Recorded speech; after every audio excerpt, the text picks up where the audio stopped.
Oi pessoal, meu nome é Gabriel de Santana, sou do quarto semestre do curso de Medicina da Unicristo, sou monitor de Fisiologia Humana Básica e hoje eu vim explicar para vocês como acontece a contração muscular estriada esquelética. Antes de falarmos sobre mecanismos e estímulos, vamos começar falando sobre conceitos básicos. A contração muscular acontece nos sarcômeros, que são as menores unidades contráteis dos músculos esqueléticos, e se organizam em série ao longo das miofibrilas, que são compostas pelos filamentos de actina e miosina e fazem parte das fibras musculares, que compõem por sua vez os fascículos musculares para, no fim, compor o músculo. Para conhecermos um pouco mais essa estrutura, precisamos ter em mente que cada sarcômero é delimitado por duas linhas, chamadas de linhas Z ou disco Z, que funcionam como se fossem as paredes dessas unidades contráteis. Dentro dessa região delimitada, encontramos os filamentos de actina, também chamados de filamentos finos, e os filamentos de miosina, também chamados de filamentos espessos, que se localizam no centro dos sarcômeros. Além disso, devemos também recordar que há regiões nesse sarcômero, que são mais conhecidas como bandas.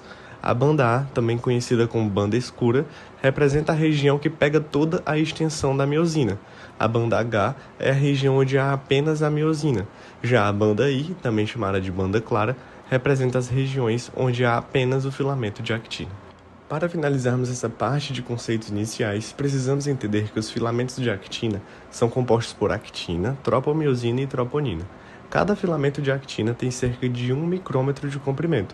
Os sítios ativos, que são os locais onde a cabeça da miosina se liga à actina, no filamento de actina do músculo relaxado, são inibidos fisicamente pelo complexo troponina-tropomiosina. Já os filamentos de miosina são compostos por várias moléculas de miosina. O que chamamos de caudas das moléculas de miosina constituem o corpo do filamento, ao passo que as cabeças da miosina ficam para fora do corpo e têm a função de se ligar ao sítio ativo das actinas para realizar então a contração muscular.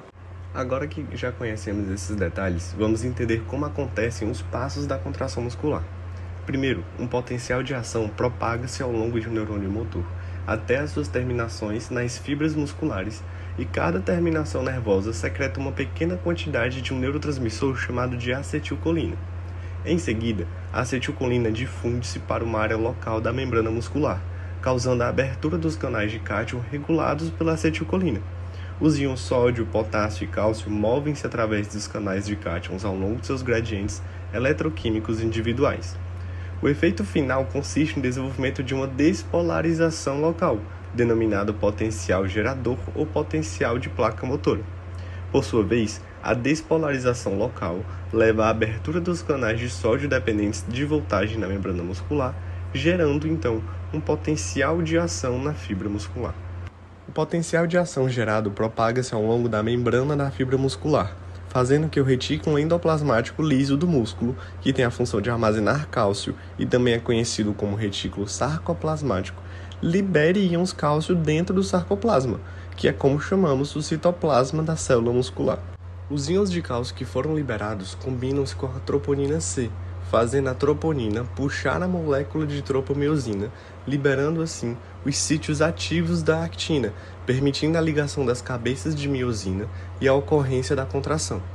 Após a cabeça da miosina se ligar ao sítio de ativação da actina, uma molécula de ATP precisa ser clivada, ou seja, se transformando em ADP e liberando fosfato, para liberar energia e permitir que a actina consiga deslizar sobre a miosina, encurtando o sarcômero. Já que citamos a liberação de energia para que a contração muscular aconteça, que tal entendermos um pouco mais sobre essa parte?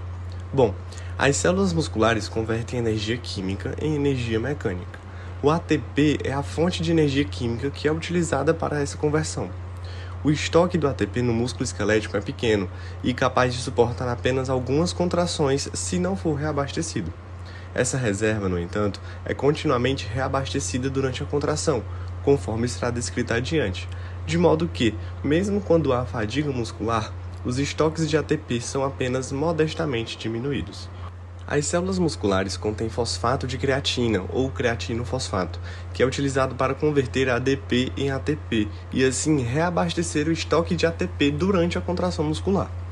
O estoque de fosfato de creatina representa a fonte imediata de alta energia para a reposição do ATP no músculo esquelético, especialmente durante o exercício intenso. A enzima creatina fosfoquinase, mais conhecido como CPK, catalisa essa reação.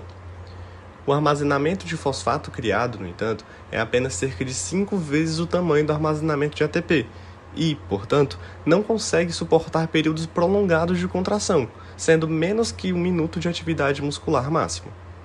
A fadiga muscular esquelética durante o exercício intenso está associada à depleção do estoque de fosfato de creatina, embora, como foi descrito anteriormente, isso não implique necessariamente que a fadiga seja causada por um esgotamento completo do estoque de fosfato de creatina.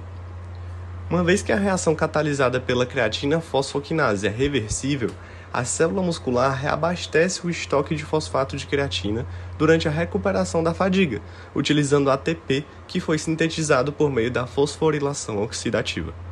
Além disso, as células musculares contêm glicogênio, o qual pode ser metabolizado durante a contração muscular para fornecer glicose para a fosforilação oxidativa e para a glicólise, processos que geram ATP para restabelecer o estoque celular.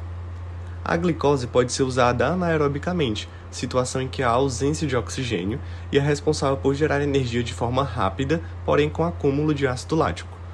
A glicólise também pode acontecer aerobicamente, onde há uma oferta de oxigênio e a produção de ATP é mais lenta, porém bem mais eficiente.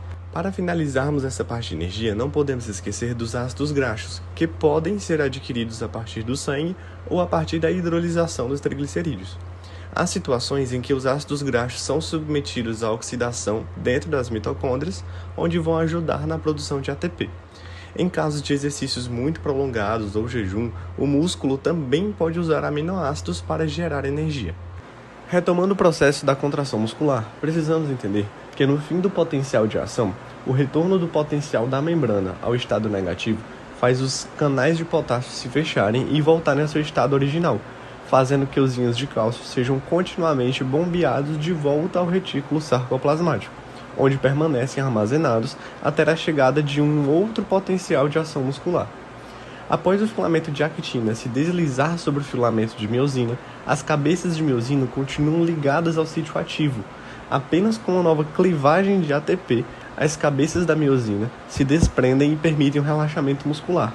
Inclusive, isso explica uma curiosidade muito interessante, que é o famoso rigor mortis. Mas o que é esse tal de rigor mortis? Rigor mortis, ou rigidez cadavérica, acontece quando uma pessoa morre, que ela perde a capacidade de produzir ATP, e quando o músculo já se encontra contraído, ele não consegue, pela falta de ATP, fazer o desligamento das cabeças de miosina com os sítios ativos da actina, o que gera a rigidez muscular no estado pós-morte. Já que aprendemos com detalhes como acontece a contração do músculo estriado esquelético, que tal aprendermos algumas características da contração do músculo? Vem comigo! Nosso músculo estriado esquelético pode apresentar 2 tipos de contração, isométrica e isotônica. Antes de falar sobre eles, vamos recapitular a relação comprimento-tensão que ocorre durante a contração muscular. Quando os músculos se contraem, geram força, medida como tensão ou estresse, e diminuem seu comprimento.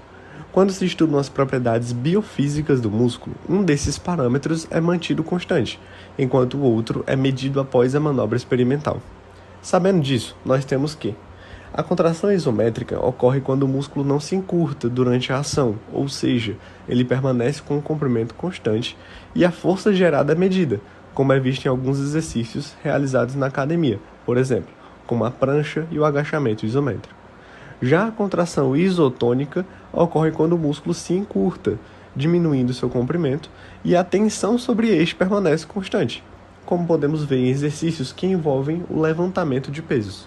Além disso, cada músculo estriado esquelético é composto por uma mistura das denominadas fibras musculares rápidas e lentas com outras fibras situadas entre esses 2 extremos, sendo que alguns músculos têm predominância de fibras musculares rápidas e outros podem ter predominância das fibras musculares lentas. Vamos entender um pouco mais sobre isso. As fibras lentas, que também são chamadas de fibras do tipo 1 ou fibras vermelhas, são fibras musculares menores, que possuem alta capilaridade e grande número de mitocôndrias para sustentar altos níveis de metabolismo oxidativo, além de possuírem grandes quantidades de mioglobina, o que confere inclusive uma aparência mais avermelhada, sendo caracterizadas pela alta resistência à fadiga. Já as fibras rápidas, também chamadas de fibras do tipo 2 ou fibras brancas, são maiores para maior força de contração, apresentando um extenso retículo sarcoplasmático para a rápida liberação de íons cálcio, mas possui uma menor capilaridade e um menor número de mitocôndrias, sendo caracterizadas pela baixa resistência à fadiga. Bom, encerrei esse vídeo por aqui e espero que vocês tenham aprendido um pouco mais sobre a fisiologia do músculo estriado esquelético. Se o vídeo foi útil para você, curte, comenta e compartilhe com seus amigos. Até a próxima!